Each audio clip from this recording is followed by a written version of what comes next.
The most elusive holy relic of all time. Was it the chalice Jesus used to celebrate the Last Supper?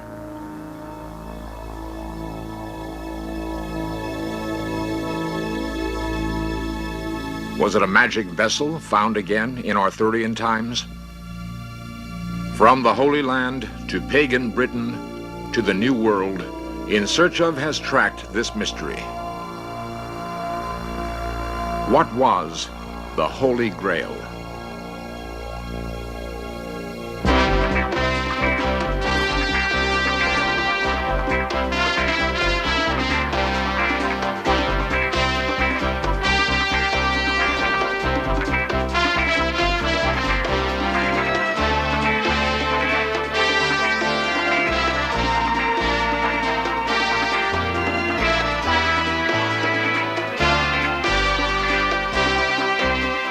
This series presents information based in part on theory and conjecture. The producer's purpose is to suggest some possible explanations, but not necessarily the only ones, to the mysteries we will examine.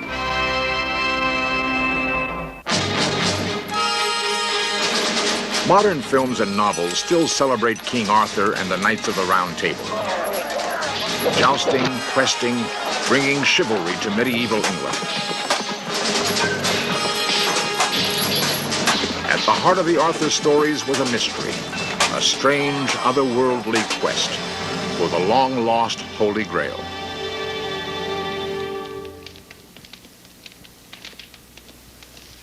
There are 47 surviving romances of King Arthur and the quest for the Holy Grail. Arthur was a real person. In the 5th century, he led the Britons to a decisive victory over the Saxons. The Grail legends, however, are not history, but a very strange intertwining of Christian and pagan stories. For the first time on In Search Of, we're going to examine the same mystery twice. First, as a Christian legend, and second, as a very ancient pagan myth. The image of the Last Supper derives from medieval art. The events are chronicled in the Gospels. Jerusalem, 33 AD. 13 humble Jews gathered to celebrate Passover, a ritual unchanged since the time of Moses.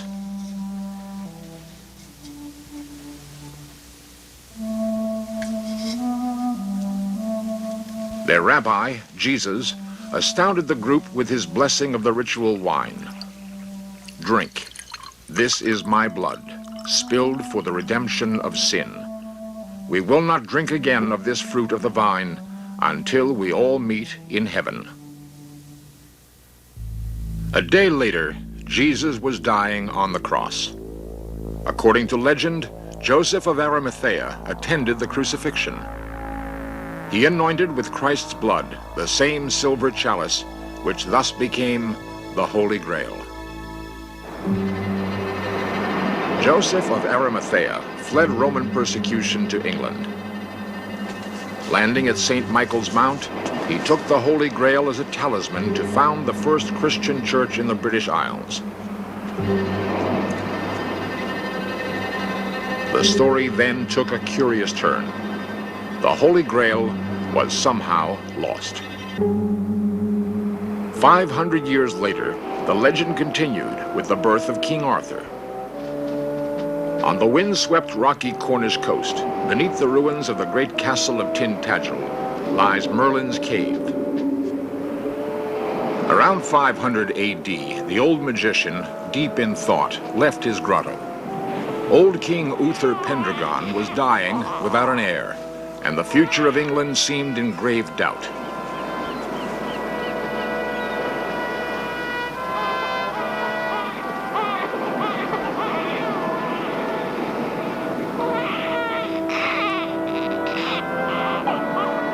He found an abandoned baby and recognized that this was an auspicious moment. England needed a strong ruler and a common goal. Merlin proclaimed to the skies, "England, behold your king." So the story was told. The baby did grow up to unite all the warring feudal barons. Arthur's Order of the Round Table was the first stirring of democracy in medieval Europe. Late one night, near the end of Arthur's reign, a strange omen appeared deep in Castle Camelot.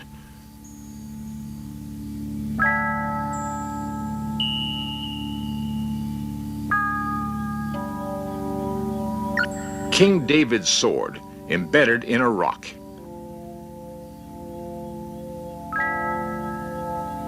It was foretold that whosoever could pull the sword from the stone would find the lost Holy Grail. All the knights of the Round Table tried in vain.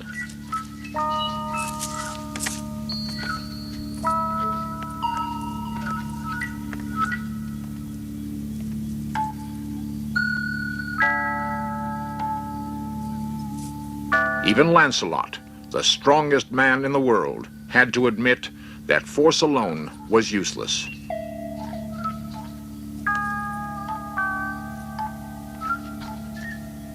Suddenly, a stranger appeared from the shadows, Galahad, the one pure knight.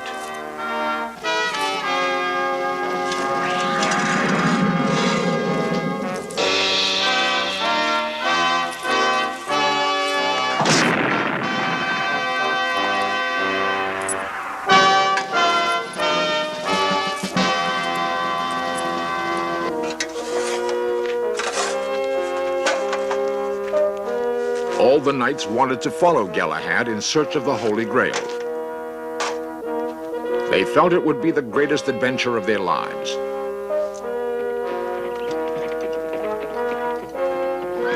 12 knights and an army of attendants left Camelot.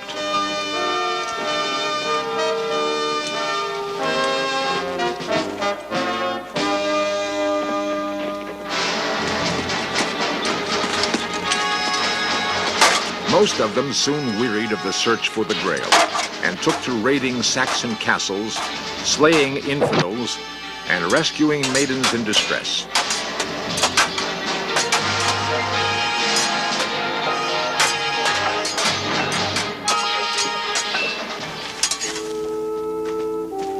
Too worldly to pursue the Grail, they were soon decimated by unlucky battles and spiritual impurity.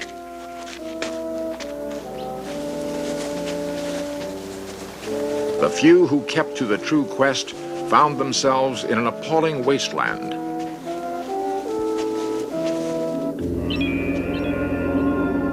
Lost in a dark forest. They came upon ruins older than any of them could imagine. Their quest became a dark dream, like being lost in a maze.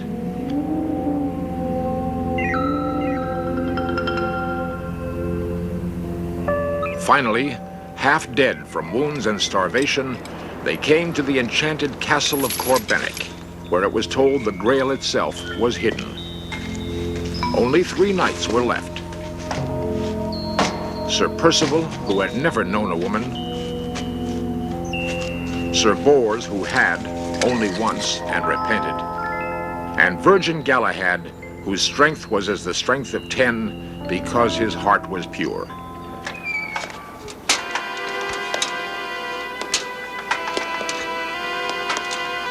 They found the castle guarded by the 3 deadly sins.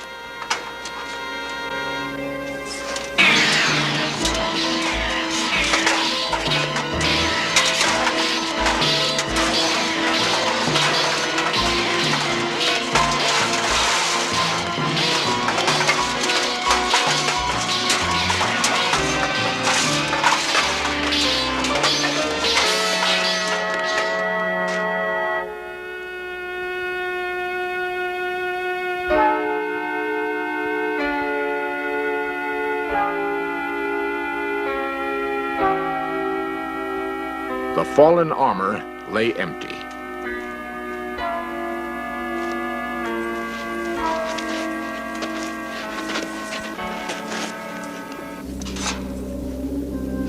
Inside the castle, they had to climb 7 levels. Like Robert Bruce and the Spider, 6 times they lost their way, until the 7th attempt to penetrate the ultimate mystery.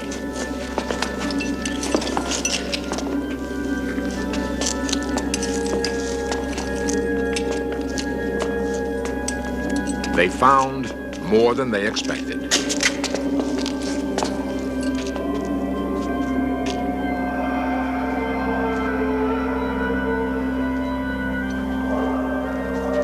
The Grail had been guarded for 500 years by the wounded Fisher King, preserved in a terrible state of agony until the proper magic question would be asked.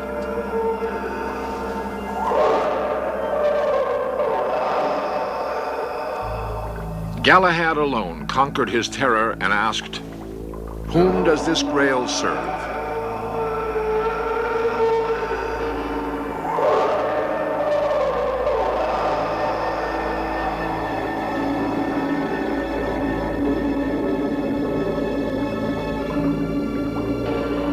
The Grail came forth with a light no man could tell, and changed shape in a fashion no man could fathom, and the wasteland was restored to fertility.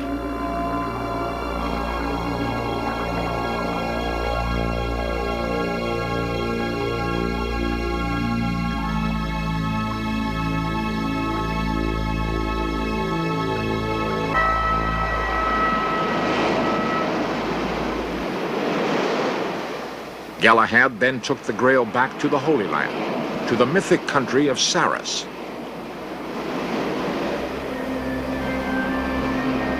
What was this Saras? It was not told. In Antioch, Syria, in 1910, an ancient silver chalice was unearthed beneath 1,000 years of rubble. Scholars traced the progress of the chalice through secret deals to Paris. It was then sold to the Cloisters Museum in New York, where it is now kept under top security. It was recently discovered that the outer cup of gold encloses a fragile inner cup of pure silver. This new evidence led several top historians to pose the question, is the inner chalice, the Holy Grail, found at last? The Antioch chalice, kept in the Cloisters Museum in New York, was for a time thought to be the Holy Grail. Religious historians speculated that the outer gold cage was a reliquary, fabricated to hold and protect the inner silver cup. The chalice is obviously very old and in a fragile state of preservation. The silver is as thin and as delicate as tissue paper. The authenticity of the chalice has been researched by the curator of the Metropolitan Museum, Margaret Fraser. The great impression that this cup made, inspired, and the dating of it in the 1st century, shortly after the death of Christ, conjured up the idea that this was the cup from which Christ drank at the Last Supper. More recently, we have looked at the cup with the eye to the style of the figures, to the way the grapevine is ordered on the cup, and found that there's no way that you can put it in the 1st century. It simply doesn't have the same style as 1st century work. Much more, it responds to works from the 4th, even as late as the 6th century. And is it likely that Christ used a silver cup? It seems highly unlikely.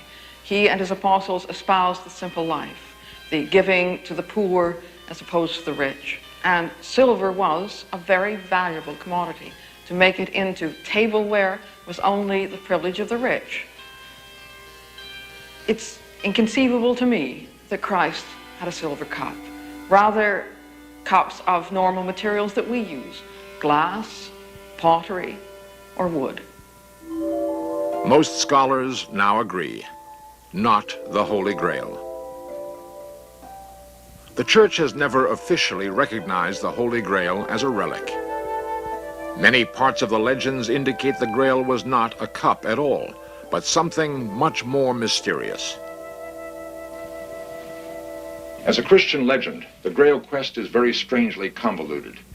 There is, however, a pre-Christian version of the story which takes us back 2,000 years before Christ, a version long lost in the mists of time, until a recent amazing breakthrough. Glastonbury, England has many links to the old stories. Joseph of Arimathea is said to have hidden the Grail at the bottom of Chalice Well, a natural spring of red-tinged waters.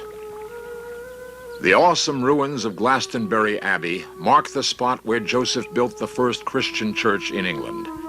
King Arthur was supposedly buried here. Many Christian cathedrals are constructed over the sites of ancient pagan temples. Similarly, many Christian legends are retellings of earlier pagan myths. Just as we can excavate under church foundations, is it possible to discover, hidden in the Christian stories, traces of an earlier religion? Jeffrey Ashe is the world's foremost Arthurian scholar. He's published 16 books on the quest of the Holy Grail. It's usually thought of as the cup or chalice used by Christ at the Last Supper. But if we go back to earlier versions, we find that it seems to be a sort of magical pagan cauldron of plenty, not a Christian thing at all. It doesn't appear alone. It appears with other things, with a lance that drips blood, with a sword, with a dish that sometimes has a severed head on it. These are called the Grail Hallows, and they all add to the mystery. Is it possible to rediscover the lost pagan story of the Grail? Near Glastonbury Abbey is a very strange mound, 500 feet high and 2,000 feet long. Glastonbury Tor. The most uncanny aspects of this famous landmark are the obviously man-made terraces cut deep into the sides, still visible after 4,000 years of erosion. Some years ago, an Irishman, Geoffrey Russell, put forward a rather interesting theory that these are the remains of a prehistoric maze which was cut in the hill for some ritual purpose thousands of years ago, and that people used to spiral up it by a long, long, complicated circuit going round 7 times, up and down and round and back. And he suggested that this was the origin of the whole idea of the quest of the Grail, that people came here to thread a maze to some sort of initiation, ritual, mystical experience when they finally got to the centre. I live by the Tor, but I had never really gone into it until a year or so ago. So I spent a very hot afternoon walking round and round the Tor, seeing whether Russell's maze worked, and I thought it did. And I went on trying all through that summer until I was pretty well satisfied that I had the whole pattern. Great satisfaction in finding that it did seem to work. There is one really heartbreaking bit where you very nearly get to the top, but you aren't allowed to go there. You have to go down and make another circuit, and down and make another circuit, and then you are finally allowed to go to the top. I think perhaps this is part of the secret of the whole thing. Perhaps there was a kind of lesson in it. Is there any other evidence which could corroborate such a radical theory that the quest for the Holy Grail was an ancient pagan ceremony inside a giant maze? The answer? A surprising confirmation. At Tintagel, where legendary Arthur was born, ruins of a Saxon fortress still stand guard over the Cornish coast. Pre-Roman ruins have been found beneath the foundations of the fortress. Ruins which date to the time of the ancient megalith builders in Britain, the time of Stonehenge. In a hidden valley beneath Tintagel, Jeffrey Ashe noticed a rock carving from the same era.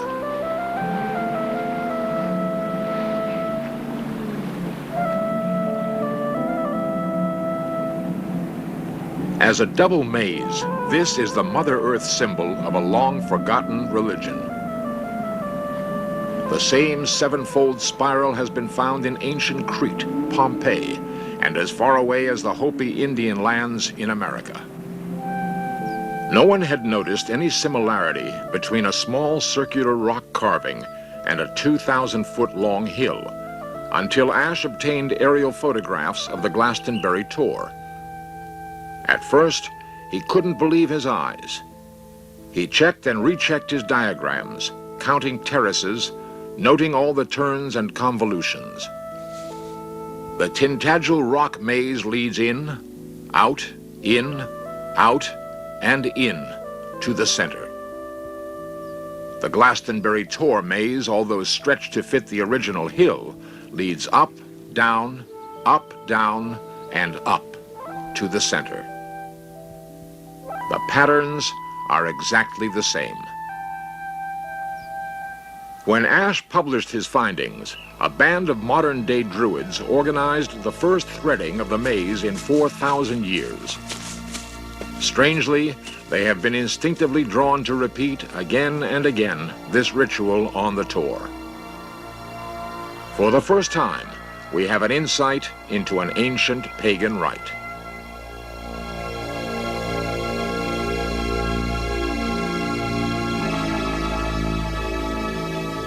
An archaeological dig could corroborate this theory that the maze on Glastonbury Tor was the original quest for the Holy Grail.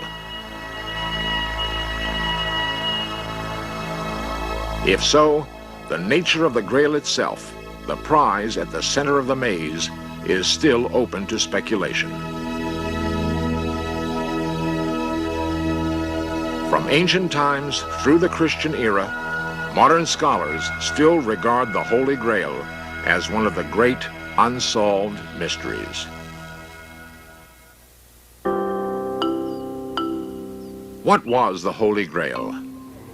In the earliest known accounts, it was described as a saucer-shaped vessel which fell from heaven. The roots of the word Grail mean crater. Were the Christian legends, built upon pagan myths, dim memories of something ancient and alien, still buried under Glastonbury Tor? Perhaps.